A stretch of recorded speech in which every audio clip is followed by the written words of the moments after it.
Hey, what's up, everybody? This is Charles. I want to welcome you guys to another episode of the Dreamerspro Show, where we cover everything from sports, hot topics, classic debates, entertainment, and where we give you guys a fresh perspective on things and how we see them. And in today's episode, the topic is, could this Clipper possibly win the regular season MVP award? So that's the topic I want to get into in today's video.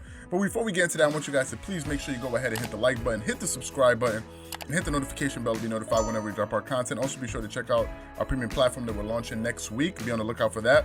And also be on the lookout for our Dreamerspro website, dreamerspro.com, coming out at the end of this month. Anyway, so let me get into this video right here, right? Now, as all of you guys know, the Clippers have been scorching hot. And it seems like a lot of you guys have actually been enjoying this content, so we said, hey, why not? Let's keep making it. YouTube seems to love this type of content from this channel, and we said let's just keep pumping it out since people seem to enjoy it. And then a thought came to me, a thought that pretty much no one could have even imagined going into this season, and that thought was, could Paul George possibly win the regular season MVP award? Now, before some of you guys just close your browser or move to the next video, let's think about it for a second. In the NBA bubble, in the Orlando bubble, right? Because we know Paul George had 2 shoulder surgeries prior to the season starting, missed a lot of games. I think had some hamstring issues. But prior to that, he was only averaging around 21 points per game. Not really any spectacular numbers. But when he went into that playoff bubble after the long layoff because of the global pandemic, he got in there, and in those 8 games, he was healthy, and he averaged 25.5 points per game and shot 50% from the 3. And I said to myself, this is the Paul George that I know. This is the Paul George that I know that he's capable of, because a lot of people at that time seemed to be a bit skeptical of how he would perform in the playoffs, given his record in the past that was a little bit shaky.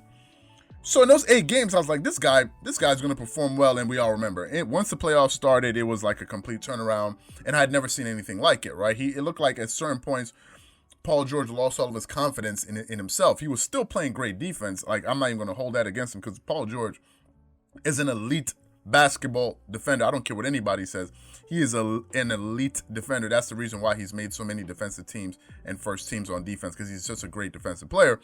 And in the bubble, he was playing great defense, but his offense just went away. Like, it was hit or miss. And y'all remember that game 7 against the Denver Nuggets when he hit the side of the backboard. And that was sort of like, that kind of summarized his entire playoff run.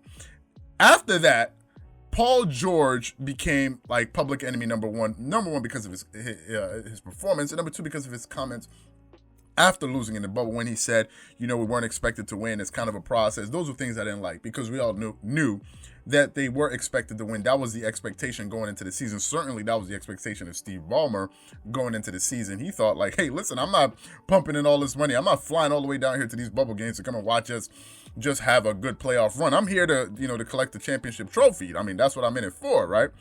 And when he said that, I didn't like that, and a lot of people did. But I thought, after that point, people kind of took it too far. People kind of made it this big thing, and he turned into kind of like the laughingstock of the NBA, right?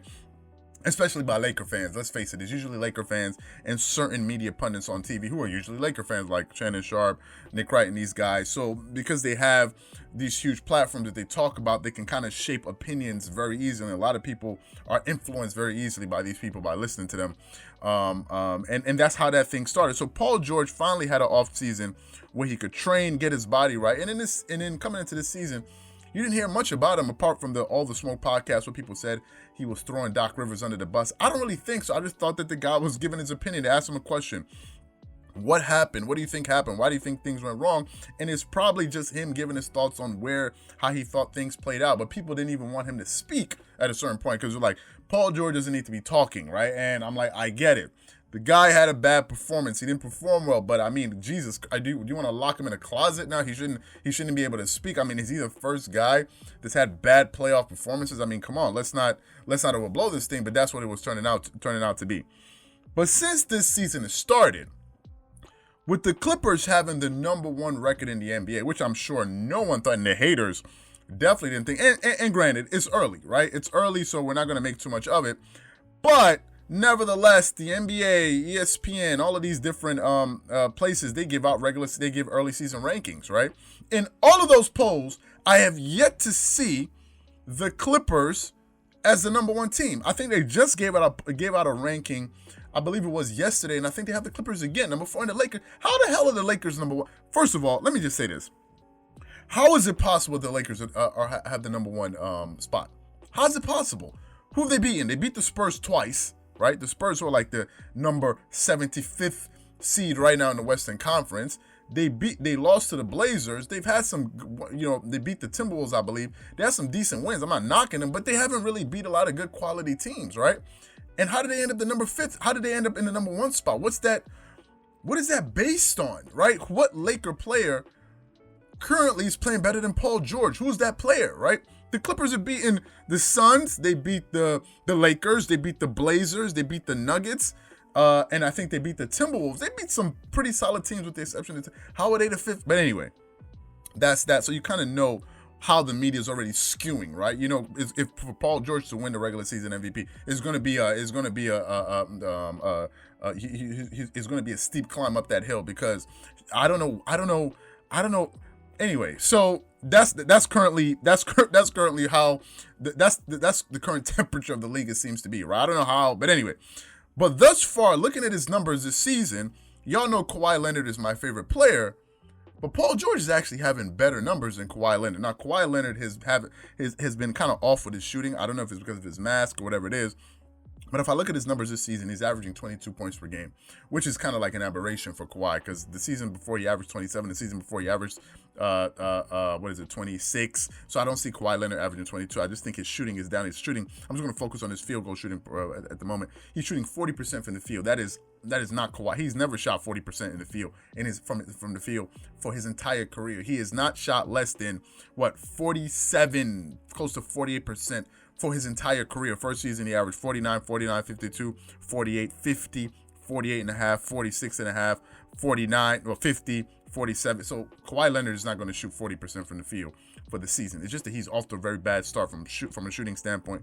And from the three-point line, he's shooting 33%, which is very low. Last season, he shot 38. Season before that, he shot 37. So I don't see Kawhi Leonard shooting 33% from the regular season. But those numbers are down. So his efficiency is down. In the last game that he played, he shot 4 of 20, right? 4 of 20. Paul George, on the other hand, is averaging 25.1 points per game, 5.7 rebounds, 5 assists. But if you look at his efficiency, in those games, he's shooting 50% from the field. That's 10 percentage points higher than Kawhi Leonard. So he's making more of his attempts. Excuse me, he's shooting 50%. He's shooting 49% from the 3. 49% from the 3, attempting 8.7, making 4.3. So Paul George, from a shooting standpoint, is shooting way better than Kawhi Leonard. And he's been kind of the most consistent player so far for them this season, right? Kawhi Leonard has kind of been up and down, but Paul George is having a very, very, very, very, very solid season. Now, I think Paul George is on a mission. All right, I think he's on a mission. He made some comments after the Phoenix Suns game, after him and Devin Booker got into like a little spat on the court with Chris Paul. You know, Chris Paul likes to antagonize people. And then basically at the end of the game, Paul George said, I don't know, like I didn't hear all of this chirping for the last 10 years of my career. And all of a sudden I had one bad playoff run. And all of a sudden, like I'm chopped liver. He's like, I don't know where all of this chirping is coming from. And I thought it was funny. How the hell? Okay, I can understand Chris Paul having, what the hell is Devin Booker talking about? When was the last time Devin Booker even made it to the playoffs? I remember it was never. Devin Booker never made it to the playoffs. So how does he even get to talk? Secondly, how are you going around calling people soft? How do you know to do the soft? You have like 37 people standing in front of you and you're calling the other guy soft. Like, how's he soft? Anyway, I guess it's just natural back and forth banter. Like, okay, you're soft or whatever. I don't know where that stuff comes from. Anyway, Paul George seems to be on a mission. Thus far, he's playing the best basketball for those Clippers. Now, if he continues to play, although I do believe Kawhi Leonard's numbers will improve, if he continues to play well, and the Clippers manage to hold on to the number 1 seed either in the Western Conference or in the league, there's no way you can't give it to him. Now, granted, he has to put up better numbers than Kawhi Leonard because Kawhi Leonard is going to improve as the season goes on. So let me just make that clear. But the question is, does he have a shot to do it? Absolutely. Absolutely. 2 years ago, he almost did it. 2 years ago, he finished number 3 in MVP voting, and I think number 3 in Defensive Player of the Year. And again, I don't know how. That's why you can't take some people seriously. But Paul George is not a good player.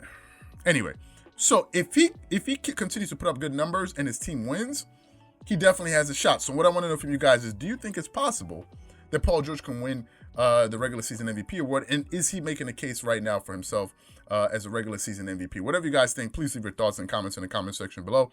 Again, if you enjoyed the video, please make sure you go ahead and hit the like button, hit the subscribe button, hit the notification bell to be notified whenever we drop our content. Once again, this is Charles here from Dreamerspro, wishing you guys an amazing day and catch you guys on the next episode. Peace.